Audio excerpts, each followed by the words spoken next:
તો સુરત સાયબર સેલે પકડેલા 112 કરોડના આંતરરાષ્ટ્રીય સાયબર ફ્રોડમાં વધુ એક નામ ખુલ્યું છે।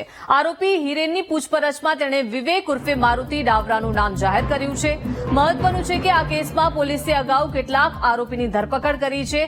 આ કેસમાં તપાસ કરતા ખુલાસો થયો કે દુબઈમાં બેસીને આખું નેટવર્ક ઓપરેટ કરવામાં આવતું હતું, જેમાં ભાડાના બેંક એકાઉન્ટમાંથી રૂપિયાની લેવડ દેવડ થતી હતી। આ રૂપિયા ટાસ્ક ફ્રોડથી લઈને ડિજિટલ અરેસ્ટ અને સેક્સ રેસ્ટોરન્ટ્સ સહિતના સાયબર ક્રાઇમ પાછળ ઉપયોગમાં લેવાતા હતા। ત્યારે અગાઉ પોલીસે અજય ઇટાલિયા, જલ્પેશ નડિયાદરા, વિશાલ ઠુમરની ધરપકડ કરી હતી। પોલીસે આરોપીઓની ઓફિસમાંથી 28 મોબાઈલ જપ્ત કર્યા હતા। સાથે જ બેંકના 86 debit card, 180 passbook, 30 chequebook, 258 sim card, computer, CPU, laptop સહિતનો મુદ્દામાલ જપ્ત કર્યો હતો।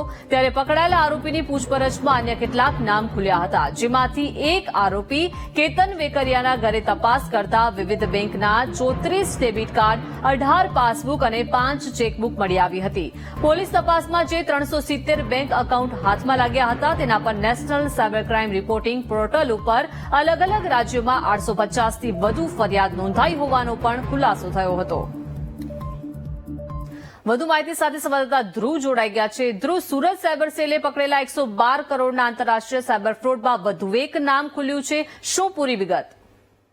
બિલકુલ, સુરત સાયબર સેલ દ્વારા જે આખું નેટવર્ક ફ્રોડનું ચાલતું હતું તેને પકડી પાડવામાં આવ્યું હતું અને તેમાં એક પછી એક નવા ને નવા જે છે તે નામો ખુલી રહ્યા છે। સાથે સાથે આખી ચેન જે ચલાવી રહ્યા હતા તે પણ સામે આવી રહી છે, જેમાં પોલીસ તપાસમાં જે મુખ્ય સૂત્રધાર હિરેન છે તેની કબૂલાતના આધારે વધુ એક નામ સામે આવ્યું છે, જેમાં પોલીસે તપાસનો દોર લંબાવ્યો છે અને તપાસ કરતા અનેક એવા ચોંકાવનારા ખુલાસા પણ પોલીસ સમક્ષ આવી રહ્યા છે। પહેલાથી દુબઈ અને ત્યારબાદ ચાઇનીઝ ગેંગ સાથે આખું નેટવર્ક ઉભું કરવામાં આવ્યું છે અને તેનો મુખ્ય સૂત્રધાર જે છે તે મિલન હતો, તે મિલન તેનો મુખ્ય ભાગીદાર હોવાનું પણ સામે આવ્યું છે।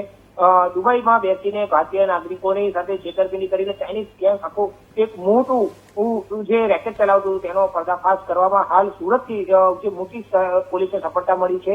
હવે આ આખા મામલામાં પોલીસે એક પછી એક ચેન જે છે તે ધરપકડ કરી રહી છે, જેની ભૂમિકા જે છે તે તરફ આગળ વધી રહી છે અને પોલીસે ઝડપાયેલા જે આરોપી છે તેમાં અજયના મોબાઈલમાંથી 300 જેટલા બેંક એકાઉન્ટ પણ મળી આવ્યા છે। પોલીસ તે પણ તપાસ કરી રહી છે। પકડાયેલ આરોપી પાસેથી એક પછી એક પુરાવાઓ એકત્ર કરી રહી છે અને જેટલા પણ આવા બોગસ ખાતાઓ તૈયાર કરાયા છે તેને પણ પોલીસ સીઝ કરી રહી છે, તેને પકડી રહી છે। એટલે એક રીતે કહી શકાય કે ખૂબ જ મોટું આખા દેશ અને આંતરરાષ્ટ્રીય સ્તરે ચાલતું આખા દેશ અને દુનિયાને લોકોને જે રીતે છેતરવાની આખી પ્રવૃત્તિ ચાલે છે તેનું આખું પર્દાફાશ જે છે તે સુરત પોલીસે કર્યો છે અને એક પછી એક નવા ખુલાસાઓ પોલીસ તપાસમાં સામે આવી રહ્યા છે। જી, આભાર ધ્રુવ, વિગત આપવા બદલ।